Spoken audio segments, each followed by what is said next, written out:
कोरियाई युद्ध की असली वजहें क्या थीं? आइए इसका एक संक्षिप्त विश्लेषण करते हैं। देखिए, ये जानकारी उन स्रोतों पर आधारित है जो बताते हैं कि कोरियाई युद्ध सिर्फ इतिहास का पन्ना नहीं, बल्कि आज भी सुलगता एक ऐसा संकट है जिसकी जड़ें 1950 से कहीं ज्यादा गहरी हैं। पहली बात, ये सोचना गलत है कि जंग 1950 में एकाएक भड़क उठी। नहीं, इसकी नींव तो असल में दूसरे विश्व युद्ध के बाद ही पड़ गई थी, जब कोरिया को मनमाने ढंग से 38वीं पैरेलल लाइन पर बांट दिया गया और फिर 1948 में दो दुश्मन देश बन गए, दक्षिण कोरिया और उत्तर कोरिया। दोनों के नेता सिंगमन री और किम इल सुंग चाहते थे कि किसी भी तरह जोर लगाकर देश को फिर से एक कर दें। सच तो ये है कि जून 1950 से पहले ही वहां भयानक अंदरूनी लड़ाई चल रही थी, जिसमें हजारों जानें जा चुकी थीं।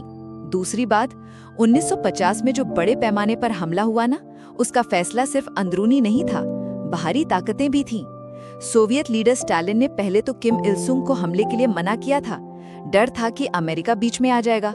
लेकिन फिर 3 बड़ी घटनाएं हुईं।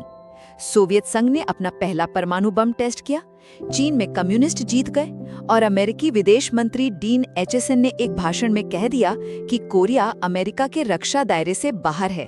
बस स्टालिन को लगा ये अमेरिका को कमजोर करने का सही मौका है। और तीसरी, शायद सबसे अहम बात, ये जंग कभी खत्म ही नहीं हुई।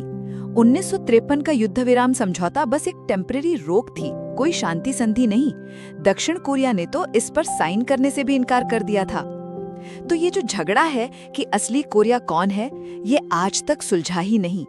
आज भी वही तनाव है, उत्तर कोरिया के परमाणु हथियार और उनकी धमकी, और जवाब में दक्षिण कोरिया की किल चेन जैसी रणनीतियां। ये बिल्कुल 1950 जैसी खतरनाक पहले मारो वरना मारे जाओ वाली स्थिति बना देता है।